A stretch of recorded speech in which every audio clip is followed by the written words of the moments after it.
여러분, 어느 노부부가 식사를 하는데 할머니가 할아버지에게 핀잔을 줍니다. 여러분도 뭐 부부 관계 중에 이런 적이 있었는지 모르겠는데, 영감, 당신은 왜 밥을 먹을 때 그렇게 쩝쩝 소리를 내요? 예의가 없게, 다른 사람 보기 안 좋게. 그러자 할아버지가 껄껄 웃으면서 이렇게 대답을 했다고 합니다. 여보, 내가 갑자기 쩝쩝거리는 게 아니라 당신 보청기 바꾼 게 성능이 너무 좋아서 세상 모든 소리가 다 크게 들리는 거야.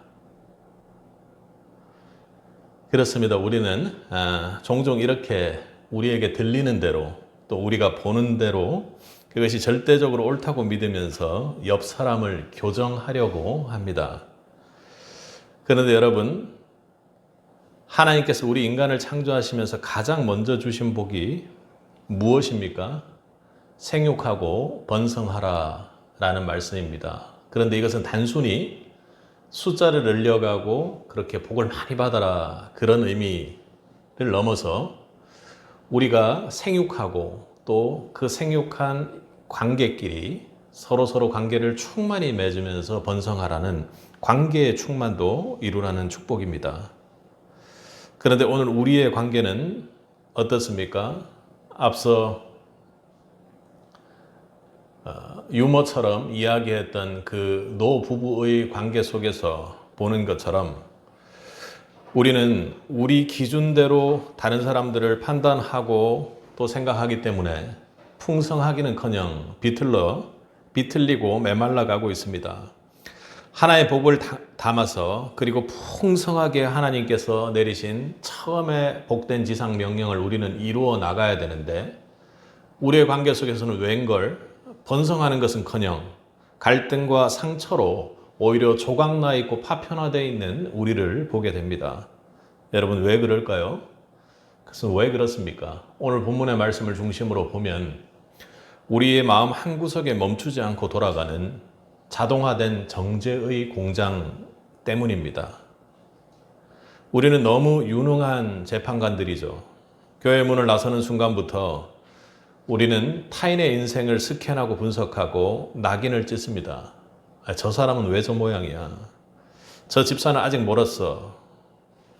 저 목사는 대체 왜 저러는 거야? 내 기준에 조금만 어긋나면 무섭게 판결의 망치를 두드려 댑니다. 내 허물은 어쩔 수 없는 상황이라고 그렇게 위안하고 보정하면서도 남의 허물은 신앙의 문제지 하며 아주 심각하게 입으로든 몸으로든 내 마음속으로든 난도질을 하고 말죠. 여러분, 이건 결코 신앙인의 모습이 아닙니다. 이것은 자기를 신격화해서 영적으로 자기 자신을 재판관으로 우상 숭배하는 영적 우상 숭배일 뿐입니다. 너무나도 심각한 일인 것이죠. 내 안에 있는 분노와 도끼를 거룩한 분별이라는 번드르르한 말로 포장해서 남의 가슴에 대못을 박는 것입니다. 그래서 그 박힌 대못 때문에 마음이 심약해서 견디지 못하는 사람들이 좋지 않은 선택들을 하는 것까지 이릅니다. 남의 인생을 비판하며 내 의로움을 챙기느라 정작 자기 영혼은 정죄의 도끼로 썩어 문드러지는 줄 모르고 결국에는 좋지 않은 문을 열고 가는 것이죠. 오늘 성경은 사형 선고와 같은 경고를 던집니다. 이 마태복음 7장에 있는 내용들이 우리가 천국길 마지막에서 성도로서 인생길을 사는 데 있어서 거의 마지막에 신앙이 있는 사람들이 저지르는 아주 심각한 죄이기 때문에 더욱 강하게 주님께서 경고하고 계신 것입니다. 비판을 받지 아니하려거든 비판받지 말라. 이것은 매우 무서운 말입니다. 우리가 심판을 받지 않으려면, 무언가 내 잣대로 된 그 기준으로 심판받지 않으려면 다른 사람 결코 심판하지 말라는 것입니다. 사랑하는 세빛의 성도 여러분, 하나님이 주신 귀한 관계들이 이대로 무너지게 내버려 두어야 합니까? 하나님께서는 분명히 우리의 관계를 생육하고 어떻게 해요? 번성하라고 말씀하셨습니다.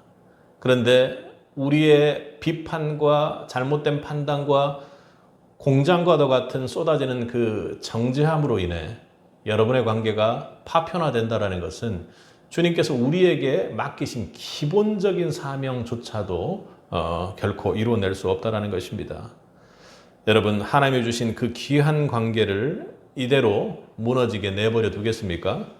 특별히 관계가 잘 안 되는 분들은 오늘 이 아침 주님 음성 앞에 아주 정직하게 대면할 수 있기를 바랍니다.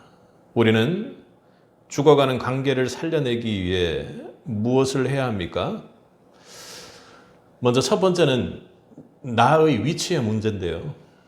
관계에 있어서 재판관의 과언을 벗어내야만 합니다. 그러니까 재판관의 위치에 서지 말라는 것이죠. 우리 1절을 한번 읽겠습니다.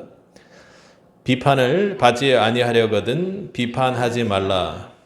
여러분 법정 드라마 모두 좋아하십니까? 판사가 엄숙하게 법정에 들어서면 모두가 일어서고 판사가 말 한마디에 한 사람의 인생이 유죄와 무죄로 갈립니다.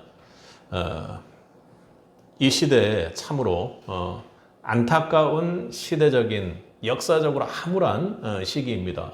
법정을 보면 한 나라의 대통령이 내란죄라는 것을 가지고 비판을 받고 또 판단을 받고 법정에 서 있죠. 제가 말하는 것은 그것이 잘됐다 잘못됐다를 떠나서 그것을 판단하고 재판하고 있는 그 판사님들을 보면 참으로 당혹스러운 위치, 자신의 판단 하나로 국가의 명운이 갈릴 수 있는 아주 중요한 위치에 있는 것이죠. 그런데 여러분, 만약 그 판사님들에게 월급이 없다면, 그리고 판사로서의 직위가 없는데 그런 자리에 앉아가지고 재판을 하고 있는 거라면 어떻게 되겠습니까? 하겠습니까? 그 곤란한 일들을 해내겠냐는 거죠. 권한도 없고 또 그 권한을 행사했을 때 오는 자신에게 유익도 없다면 그거 하기 참 쉽지 않을걸요. 그런데 여러분, 오늘 우리는 교회 문을 나서기만 하면 월급 한 푼 받는 것도 아니고, 판사로서 말이죠. 그리고 하나님께서 그런 권한을 전혀 준 적이 없는데도 판사 노릇을 그렇게 열심히 합니다. 앞서 말한 어떤 정치적인 문제에 대한 판사 노릇하는 것도 물론이거니와 다른 사람들을 비판하는 데 있어서 엄청나게 자신의 위치를 그렇게 판사 노릇하는 대로 올려놓습니다. 오늘 본문에 사용된 비판은 우리가 일상적으로 말하는 비판이라는 용어하고는 조금 다릅니다. 판단, 그리고 최종적으로 판결을 내리는 것을 말하는 것이죠. 법정에서 판사가 최종적으로 판결의 망치를 꽝 두드리는 선고를 의미하는 것입니다. 그것이 그 이후에 후발적으로 그 판결이 어떤 의미가 있는지를 떠나서 최종적으로 이렇다 하고 결론을 내려주는 것입니다. 옳다, 그르다, 이것은 이 죄이다, 아니다, 이렇게 하고 하는 것이죠. 그러니 우리가 누군가를 향해서 저 사람은 저래서 문제야 라고 낙인을 찍는 순간 우리는 하나님만 앉을 수 있는 재판석에 올라가서 그분의 판사 가운을 몰래 훔쳐 입는 그런 죄를 저지르는 것입니다. 결코 해서는 안 되는 일이죠. 여러분이 판단하고 쉽게 이야기하는 누군가가 있다고 한다면 여러분 분명 머릿속으로 정직하게 떠올리면 바로 떠오르실 것입니다. 그런데 여러분, 그 사람의 전 인생의 뒷조사를 세밀하게 끝냈습니까? 재판관이 판결을 내리려면 사건의 모든 전말을 알아야만 합니다. 그런데 여러분은 그 형제의 인생을 몇 페이지나 읽어보셨습니까? 성경에서 나오는 가늠하다 현장에서 잡혀온 여인을 기억하시기 바랍니다.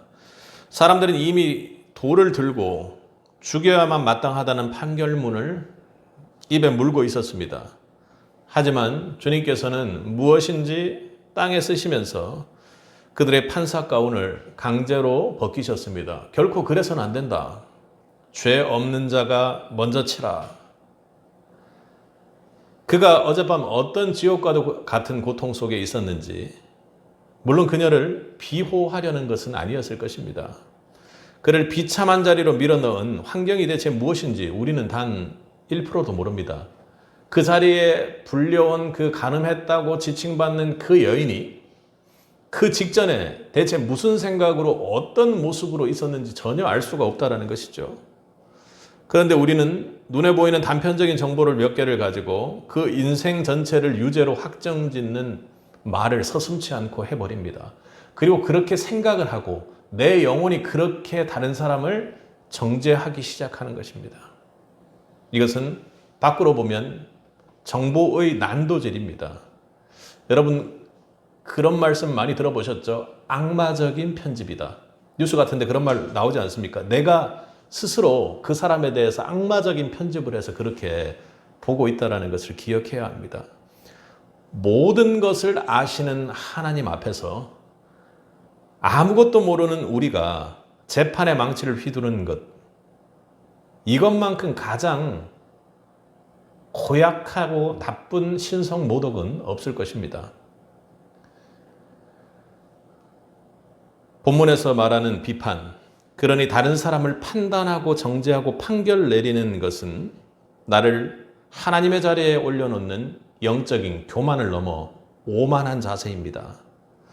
우리가 비판할 때 내세우는 그 기준들을 한번 보십시오. 그게 정말로 하나님 말씀 기준에 있는 것입니까? 결코 그렇지도 않습니다. 사실은 내 경험, 내 취향, 내 방식이 거기에 막 믹스되고 섞여서 내 기준에 만족되는 잣대일 뿐, 내 방식대로 안 움직이는 사람을 깎아내려서 그래도 내가 저 사람보다는 낫지, 그것을 확인받고 저래서는 안 된다라는 것을 가지고 계속 비난하는 것이죠. 결국 비판은 형제를 사랑하는 열심이 아니라 타인을 짓밟고 나를 하나님의 자리에 올려놓으려는 아주 지독한 우상 숭배인 것입니다.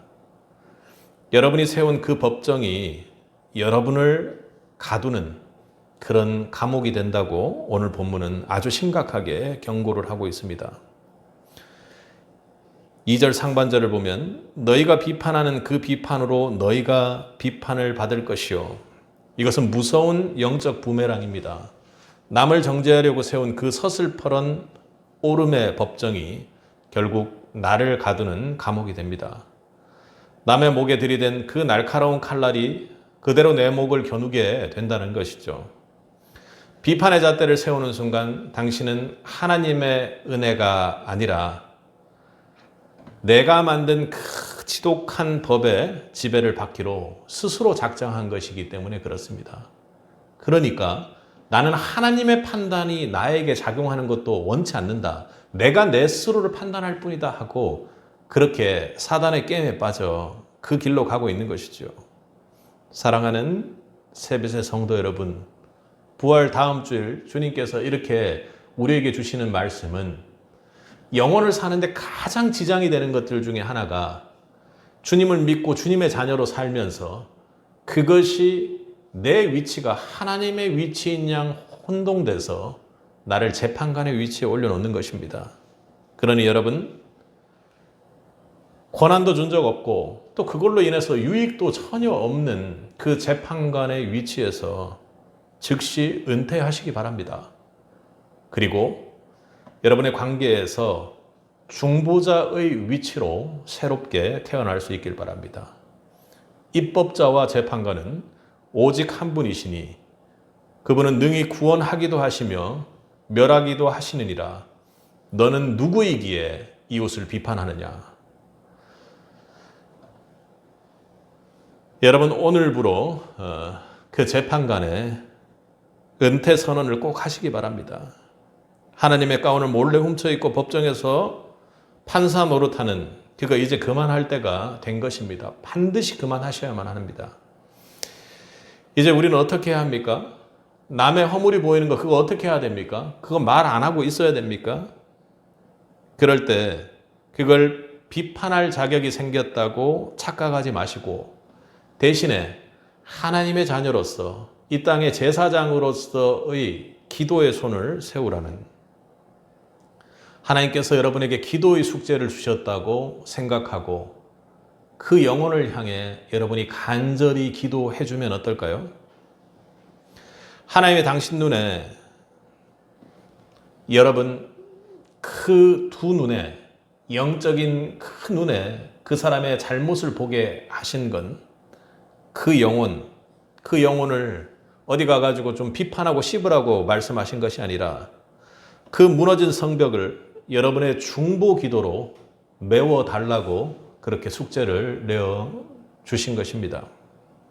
오늘부터 누군가 정말로 비판받아야 마땅하고 꼴보기 싫은 사람이 있다면 속으로 그렇게 호령하시기 바랍니다.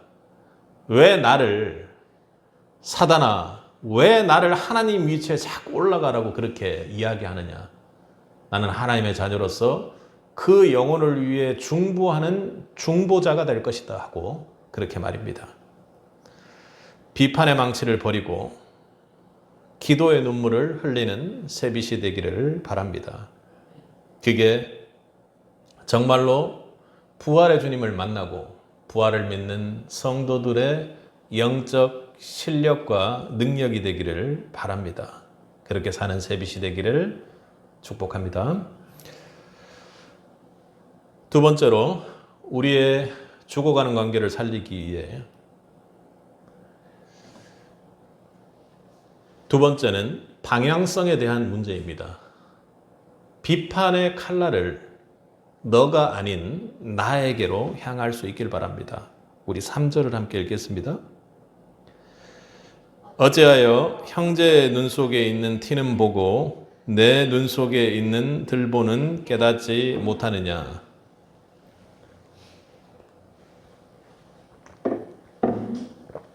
여러분, 참 신기하죠? 그 방향성이라는 것, 공간에 대한 지각, 눈에 보인다라는 것은요, 아무리 애를 써도 자기 얼굴에 묻은 수검댕이는 거울을 안 보면 절대로 볼 수가 없지요. 그런데 저 멀리 지나가는 사람 옷에 묻은 작은 얼룩은 정말로 뭔가 현미경을 바라보는 것처럼 잘 찾아내는 것이 우리입니다. 우리의 눈이 구조적으로 밖을 향해 있어서 그렇다 치지만 여러분, 영적인 시력도 이와 똑같이 병들어 있다면 그것은 문제가 아닙니까? 주님이 쓰신 말씀, 티와 들보입니다. 티는 아주 작은 먼지나 가시입니다. 그런데 들보는요, 지붕을 떠받치는 거대한 들보입니다. 상식적으로 눈에 들보가 박혀 있는데 모를 수 있습니까? 그러니 이것은 신체적인 이야기 아닙니다. 영적으로 우리의 시야가 어떻게 되어 있는지를 보여주는 것이죠. 영적 감각이 완전히 마비된 우리의 위선을 폭로하는 주님께서 쓰시는 거룩한 역설의 비유가 아닙니까? 여러분은 왜 그렇게 타인의 허물에 그렇게 집착합니까? 우리가 남의 작은 허물에 유독 민감하게 반응하며 현미경을 들이대는 진짜 이유는 무엇입니까? 여러 가지 이유가 있겠지만 이것은 그래야 내 안에 있는 큰 그 들보와 같은 추악함을 잠시나마 잊을 수 있기 때문입니다. 소설 주원글씨의 목사 딤스데일을 보면 그는 평생 가슴 속에 숨긴 자기의 죄 때문에 괴로워하면서도 겉으로는 누구보다도 거룩하게 성도들의 죄를 지적하는 그런 설교를 하지 않았습니까? 사단은 타인의 잘못을 집요하게 들춰내는 것, 그것이 왜 그렇습니까? 그 과정에서요, 내 안에 있는 죄가 내 영혼의 저 구석편에서 완전히 붙박이처럼 자리 잡을 수 있는 상황이 된다라는 것입니다. 여러분 한번 생각해 보십시오. 영적으로 여러분들이 많이 깨어있는 분들이라고 만약에 생각해서 이 영적인 부분을 생각할 때 내가 어떤 잘못된 죄를 저지른 것이 있습니다. 그런데 그 죄는요, 이야기하지 않고 고백하지 않고 가서 회개하고 기도하지 않고 다른 사람의 죄를 계속 이야기하는 사람, 그리고 다른 사람의 잘못된 것들을 잔잔하게 매일 내 입으로 얘기하는 상황을 한번 생각해 보십시오. 그럼 아마 영적으로 내 죄들을 잠시 잊을 수 있는 상황이 된다라는 것이죠. 영적인 분산 작전을 사단이 그렇게 하는 겁니다. 왜요? 죄가 완전히 내 안에, 내 죄가 완전히 지배해서 우리가 사단의 종로로 타게끔 만들려는 그런 사단의 영적 분산 작전이죠. 하나님 저 사람 좀 보세요. 저렇게 엉망인데 제 허물이 무슨 대수입니까? 꼭 정치권의 사람들 보는 것 같습니다. 그러니 거짓의 영과 분열의 영이 그렇게 좋지 않은 사단의 영들이 우리를 죄가 붙박이가 되도록 그렇게 만든다는 것입니다. 나의 대들보를 타인의 먼지 뒤로 숨기려는 가련한 시도들이 결국 우리 안에 죄가 고착화되도록 만든다는 것을 여러분 기억하셔야 됩니다. 남을 향한, 남의 문제를 향한 현미경이 내 눈을 가리는 들보가 된다는 것입니다.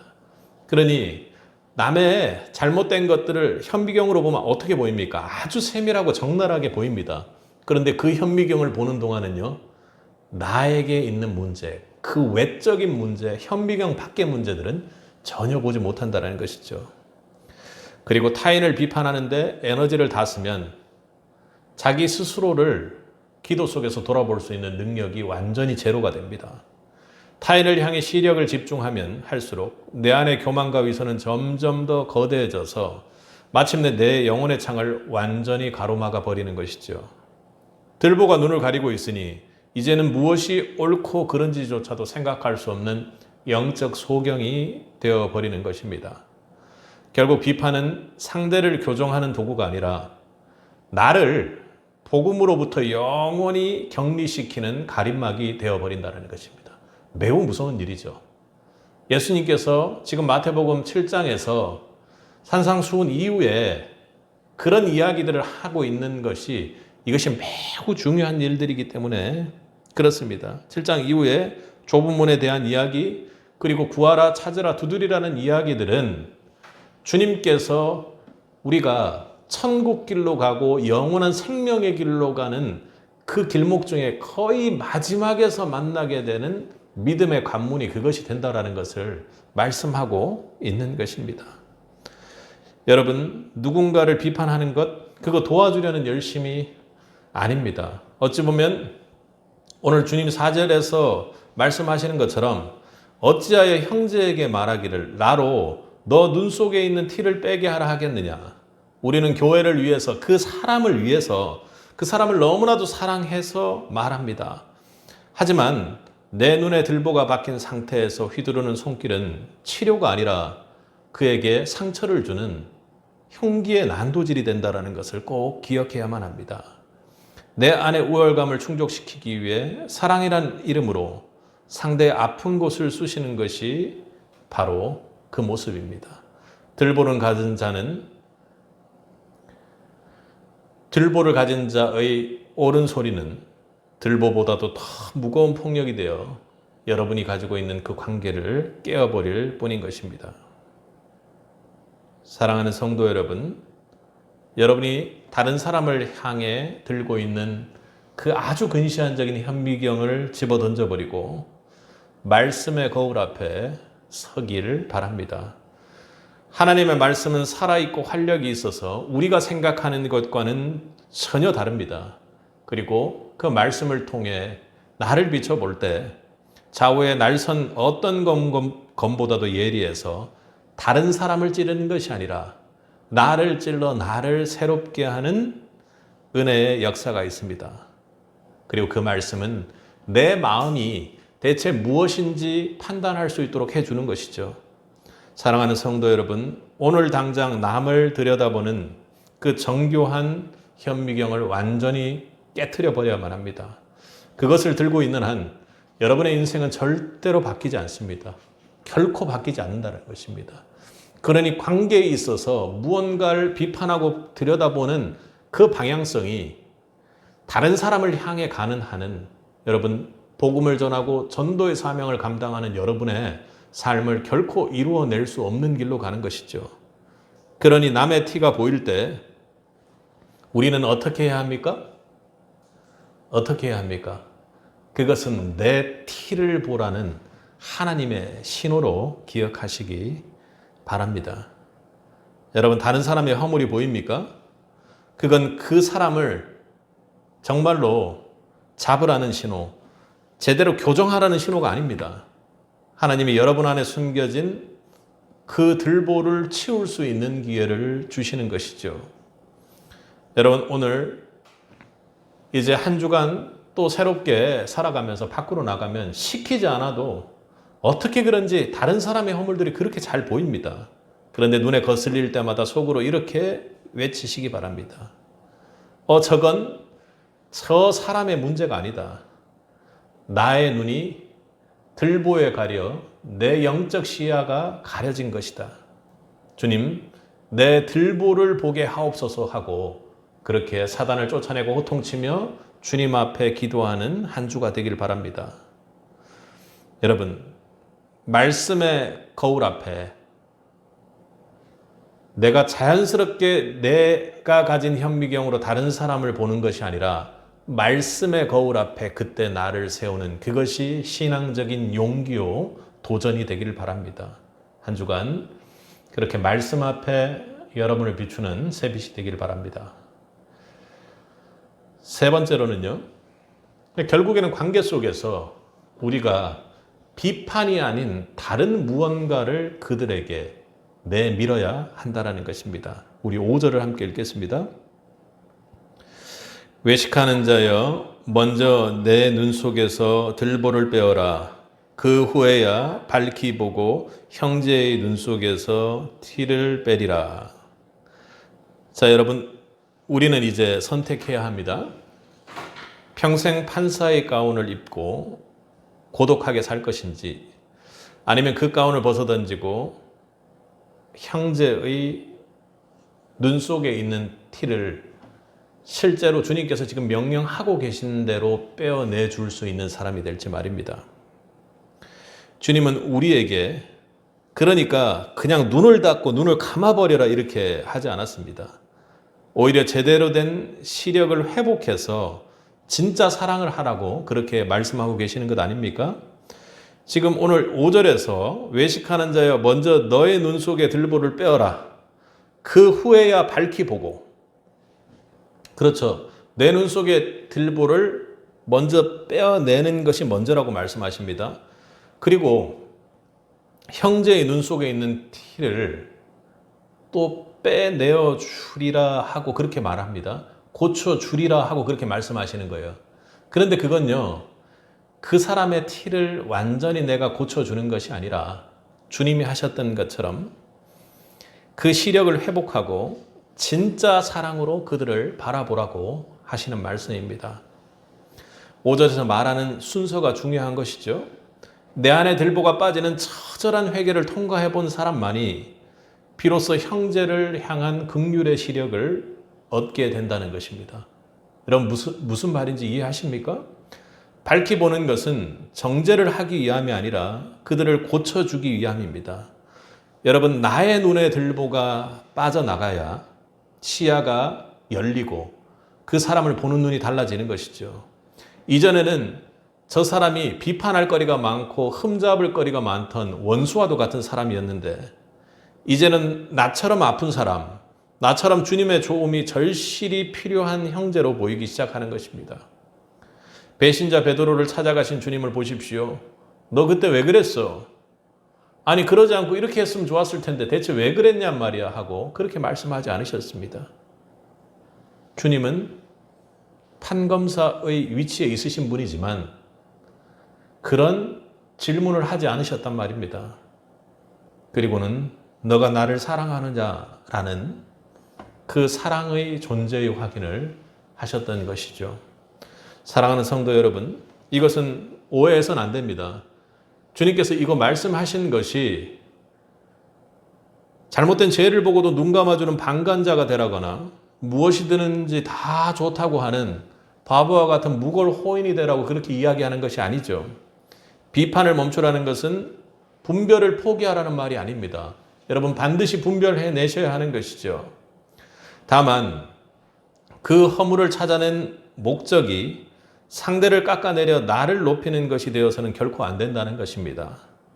내 눈의 들보를 먼저 빼어 흘린 그 참회의 눈물로 형제의 죄에 대한 그 아픔을 아파하며 그가 다시 하나님 은혜 앞으로 회복되기를 바라는 긍휼의 마음으로 기도할 수 있는 그 마음이 목적이 되어야 하는 것입니다. 여러분, 사람이 사람을 고칠 수 있습니까? 여러분이 여러분 자신을 한번 돌아보십시오. 여러분이 여러분을 고칠 수 있습니까? 그런데 여러분이 다른 사람을 고친다고요? 여러분이 여러분의 자녀를 고친다고요? 여러분이 여러분의 부모를 고친다고요? 결코 불가능한 일입니다. 여러분이 직장에 있는 직장 동료를 고친다고요? 정말로 불가능한 일이죠.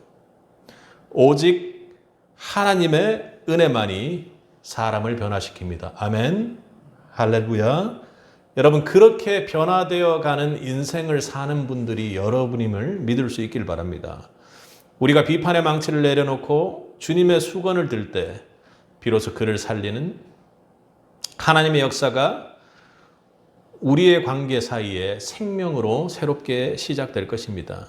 이때 내미는 손길은 상대의 눈을 찌르는 흉기가 아니라 조심스럽게 먼지를 걷어내주는 수술 장갑을 낀 치유의 생명력 있는 의사의 손길이 되는 것이죠. 주님의 손은 정죄의 망치를 든 손이 아니라 배고픈 제자를 위해 생선을 굽고 그 상처를 입은 마음을 만지시는 회복의 손길이었습니다. 우리가 회복해야 할 영성은 누가 틀렸냐를 바로잡아주는 그런 옳고 그름을 바로잡는 그 이성의 분별이 아니라 판사의 검사의 칼날이 아니라 상대를 어떻게 해서든지 다시 일으켜 세우려는 치료자의 영성이 되어야 할 것입니다. 그러니 관계의 부활은요, 옳고 그름의 문제가 아니라 적심에서 시작됩니다. 여러분, 적심이 무엇인지 아십니까? 뭔가 쌓여있는 마음 아니고 어쩌면 붉은 적자를 써야 될 것입니다. 여러분이 열정적으로 가지고 있는 진심, 무언가를 향한 열정, 결코 그 어떤 불순물도 없는 그 깊은 마음의 진심에서 시작된다는 것입니다. 죽어가는 관계를 살려내야 하지 않겠습니까? 그렇다면 결코 여러분은 그 상대방을 가르치고 판단하는 위치에 서지 마시기 바랍니다. 여러분의 그 잘난 옳은 소리는 잠시 접어 두셔야 하는 것입니다. 비판의 망치를 휘두르는 대신 상대의 허물을 내 아픔으로 여기며 함께 기도하며 울 수 있는 영적 실력을 가진 그런 은혜를 가진 자들이 셋빗이 되기를 바랍니다. 정죄는 사람을 굴복시키고 혹은 잠시 지배할 수 있을지 모릅니다. 그런데요, 눈물 젖은 공감과 여러분의 눈물 어린 주님 앞에서의 회개와 그를 향한 중보는 그 사람을 변화시킬 수 있는 은혜의 역사를 여러분으로 이끌어 줄 것입니다. 여러분, 내 의로움을 증명하라고 형제의 가슴에 대못을 박는 대신 주님의 심장으로 상처를 보듬는 것이 여러분 이 땅에서의 사명임을 결코 잊어서는 안 됩니다. 진짜 부활의 생명을 가진 자라면 그 부활의 생명이 너무나도 좋은 것이기에 반드시 그 영혼을 붙잡고 주님처럼 주님의 눈물을 품고 기도하는 자가 될 것입니다. 무엇보다도 뜨겁게 서로 사랑할지니 사랑은 허다한 죄를 덮느니라. 비판의 칼을 집어넣고 주님이 하셨던 것처럼 발 닦을 수건과 발을 씻을 물의 대야를 준비하시기 바랍니다.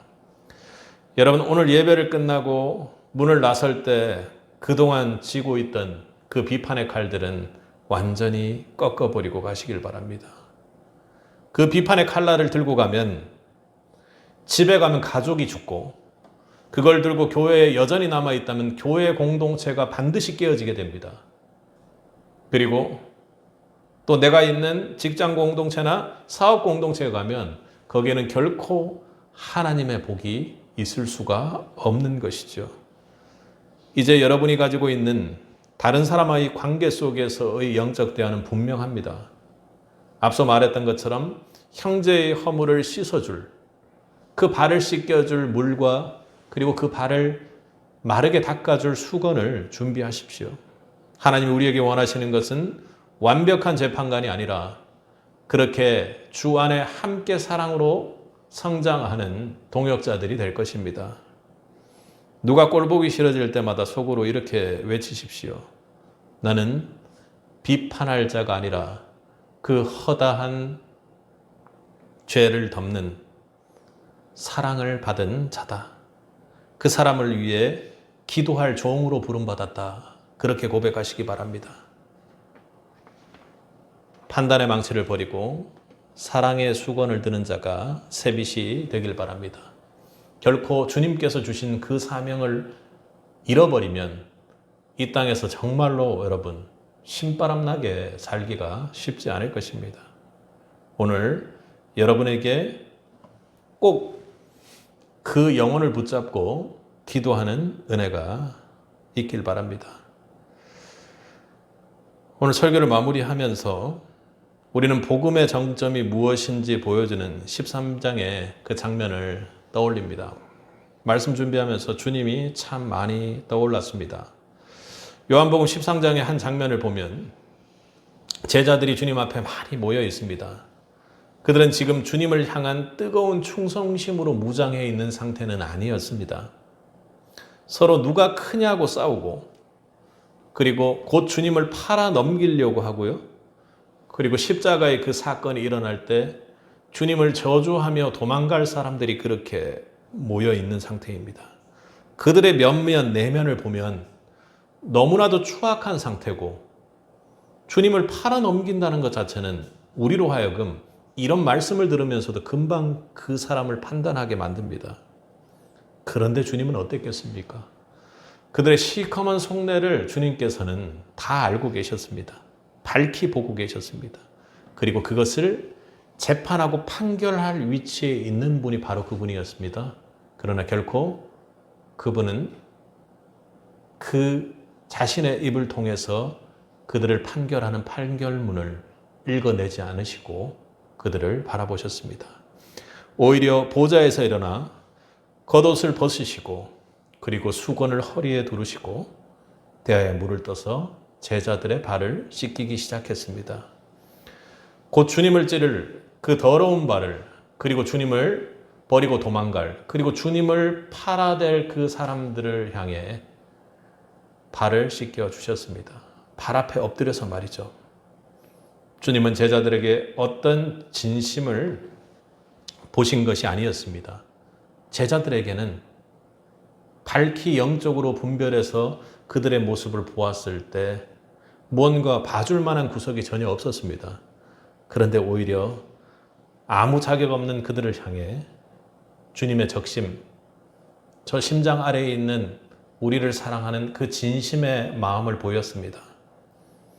그 붉고 뜨거운 진심을 쏟아부어 주신 것은 십자가에서 자기 몸을 찢어 우리의 모든 허물을 덮으신 그 완불한 사랑이 비판받아 마땅한 우리를 살려낼 것이라고 확신하신 그 사랑 때문이었습니다.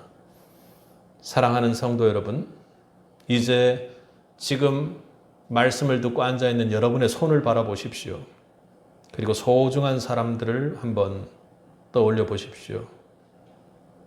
오늘 집에 돌아가 마주할 남편과 아내, 아이들에게, 그리고 또 보게 될 부모님께 여전히 그 손을 통해 오름이라는 망치와 칼을 휘둘러 대겠습니까?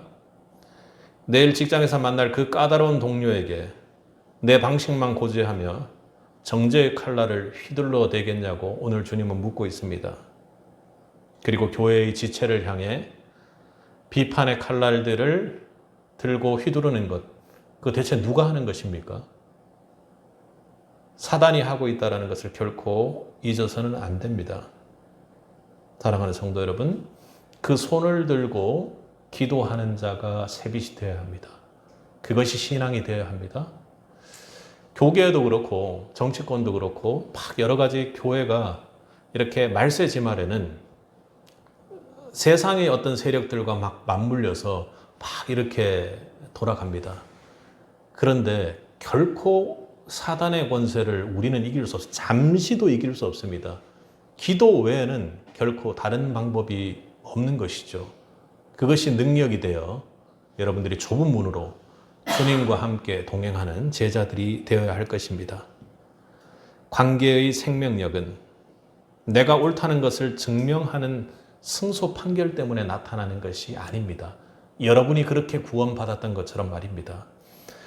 여러분이 부활의 믿음을 가지고 그리고 구원받는 구원자로서 살 수 있는 이유는 내가 옳았다라는 것을 증명하는 승소 판결물 때문에 내려간 것이 아니라 오늘 말씀으로 함께 나누었던 주님의 적심, 여러분을 향한 그 긍휼의 손 때문에 여러분의 내부를 몰라서가 아니라 그냥 모든 것을 덮는 여러분을 향한 사랑 때문에 가능했다라는 것을 잊지 마시기 바랍니다. 주님은 긍휼 앞에 내가 먼저 들보를 가진 피고인임을 여러분들이 먼저 인정할 때 여러분의 관계가 생명력 있게 시작될 것입니다. 그 방향성이 다른 사람 쪽으로 가는 한 결코 여러분의 관계는 주님께서 말씀하셨던 것처럼 생육하고 번성하는 그 충만한 복을 누릴 수가 없을 것입니다. 주님께 도저히 받을 길 없는 그 과분한 사랑을 입었다는 영적 은혜가 여러분 관계의 자산이 되어야 그제서야 생명력 있는 관계가 시작될 수 있다는 것입니다. 여러분 수건 들고 내 곁에 형제와 가족들 발 아래 엎드릴 수 있습니까? 그것 정말 쉽지 않을 것입니다. 여러분이 먼저 내 안에 들보를 보는 기도의 은혜가 있길 바랍니다. 그리고 여러분 다른 사람들을 바라볼 때 먼저 말씀으로 나를 현미경처럼 그렇게 돌아볼 수 있는 말씀의 은혜 또한 있길 바랍니다. 그리하면 그 말씀으로 계신 그 주님의 십자가 앞에 만난 그 십자가 사랑 때문에 다른 사람들에게 기도하고 또 그들의 발을 닦기 위해 그들 앞에 엎드리는 종으로서의 섬김의 시작이 분명히 가능할 줄 믿습니다. 오늘 말씀처럼 우리 모두가 정죄의 법정이 아닌 사랑의 세족식의 현장의 주인이 되길 바랍니다. 여러분이 망치를 버리고 수건을 들 때 비로소 여러분의 가정이 숨을 쉬고 여러분의 일터가 생기를 얻으며 여러분의 관계가 융성하고 또 그 안에서 번성하는 기쁨을 누리게 될 것입니다. 이 공동체가 하나님의 나라가 되기를 바랍니다. 세빛 공동체가 또 그리고 여러분이 있는 모든 공동체가 하나님의 나라가 되기를 축복합니다.